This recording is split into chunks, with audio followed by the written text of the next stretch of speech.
ইরানের সঙ্গে আমেরিকার যে তীব্র বাকবিতণ্ডা চলছে এবং টানটান উত্তেজনা, কথার ফুলঝুরি নানা কিছু চলছে, তাতে অনেকেই এটা বিশ্বাস করতে শুরু করেছেন যে ইরান হয়তো শেষ হয়ে যাচ্ছে, তার পরিণতি হয়তো কখনো ইরাকের মতো কখনো সিরিয়ার মতো হতে যাচ্ছে।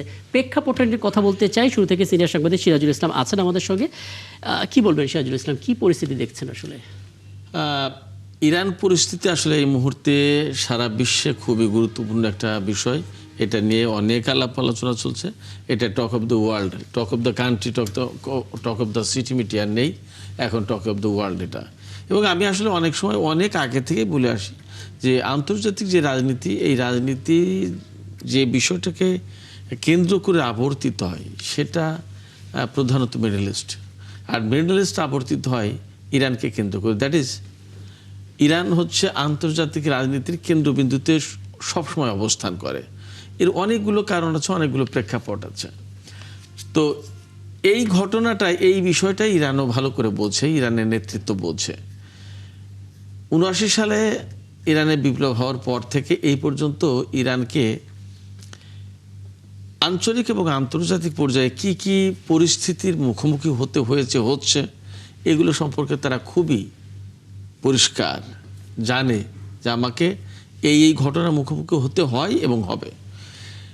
সেই কারণে ইরানের প্রস্তুতিটাও এবং তার পথ চলাটাও ঠিক সেইভাবে। অর্থাৎ আজকের যে পরিস্থিতি তৈরি করার চেষ্টা করছে আমেরিকা, এটা নতুন কিছু না, এটা অনেক পুরনো।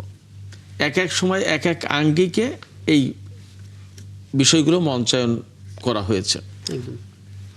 কখনো নিউ মিডল ইস্ট প্ল্যান বাস্তবায়নের নামে সরাসরি, কখনো আরব বসন্তকে সিরিয়ায় ঠেকিয়ে দিয়ে ISIL-এর উত্থান ঘটিয়ে, কখনো ইরাক আফগানিস্তান দখল করে মাঝখানে ইরানকে রেখে সেখানে কিছু করা, কখনো পরমাণু কর্মসূচির নামে তার উপরে নিষেধাজ্ঞা দেয়া। আমি যদি এটা যদি স্পেসিফিক আপনার কাছে জানতে চাই, যে অভ্যুত্থানের মতো একটা পরিবেশ তৈরি হয়ে গেল, মানুষজন রাস্তায় নেমে গেল ইরানে, সেটা কি দমন করতে পারলো বা নিয়ন্ত্রণে আনতে পারলো কিনা, এবং এখন পরিস্থিতি কি দেখছেন?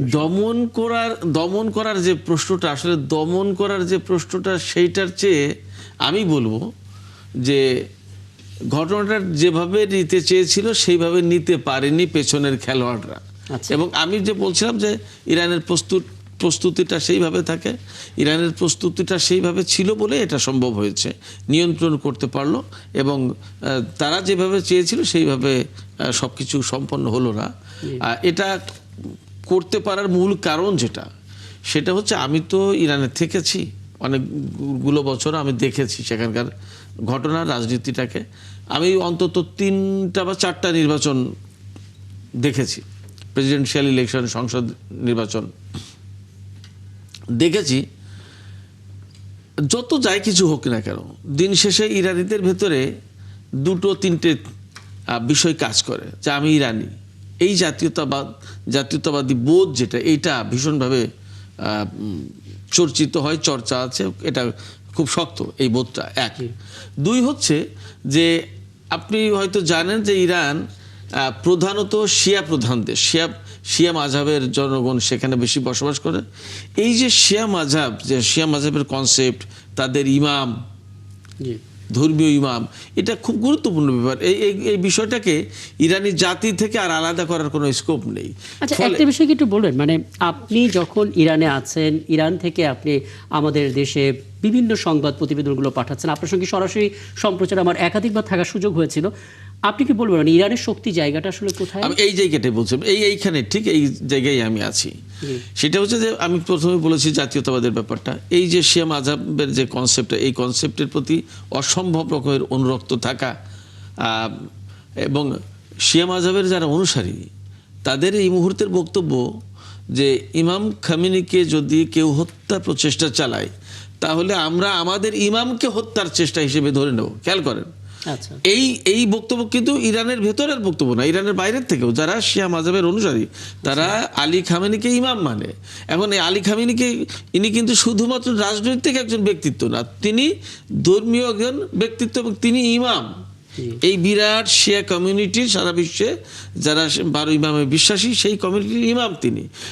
তাকে হত্যা করা বা তার কোনো ক্ষতি করার প্রচেষ্টাকে তাদের ইমামের ক্ষতি করার প্রচেষ্টা হিসেবে ধরে নেওয়া হবে। খেয়াল করেন ব্যাপারটা, এই যে থিমটা কিন্তু শুধুমাত্র ইরানের ভূখণ্ডের ভেতরে নেই, ইরানের ভূখণ্ডের ভেতরে তো আছেই, এটা ওয়ার্ল্ড ওয়াইড। মানে এই জায়গায় জাতিগতভাবে তারা একাট্টা, কিন্তু আমি যদি একটা ধর্মীয় ভাবে একটা হ্যাঁ। প্লাস এই যে সাম্প্রতিক যে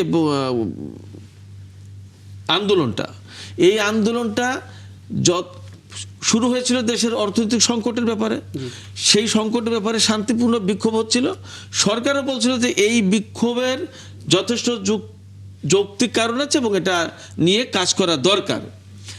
ফ্যাক্ট হচ্ছে এটা নিয়ে কাজ করতে গেলে যে জায়গায় গিয়ে আপনার হাতুড়িটা মারা হবে, পেরেকটা মারা হবে, সেই জায়গাটা হচ্ছে যে এই সংকটটা তো শুরু হয়েছে মার্কিন নিষেধাজ্ঞার কারণে, একদম অর্থনৈতিক নিষেধাজ্ঞার কারণে। তাহলে এখন মার্কিন অর্থনৈতিক নিষেধাজ্ঞা না সরালে তো এটার সমাধান হচ্ছে না।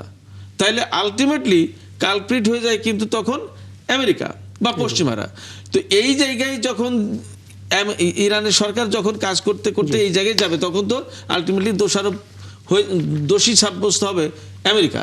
সেক্ষেত্রে ওই জায়গায় আর যাওয়ার সুযোগ না দিয়ে ইরান সরকারকে ভেতর থেকে এমন কিছু কাজ করা হলো যখন আন্দোলন সহিংস হয়ে উঠলো এবং আন্দোলনে অংশগ্রহণকারীরা সেই দেশের জনগণকে হত্যা করছে, সেই দেশের পুলিশ এবং একদম পরিষ্কার। আমার হাতে সময় একেবারেই শেষ। আপনি কেবল হ্যাঁ বা নাতে একটা কথা বলবেন, মানে ইরানের যা পরিস্থিতি, অনেকে যে শঙ্কা করছেন যে এটাও সিরিয়া বা গাজা হতে পারে, ব্যাপারটা না, এরকম সম্ভাবনা খুবই কম। একদম, মানে এটা আপনি যখন বলছেন তার মানে আমার ধারণা যে এরকম সম্ভাবনা খুব কম।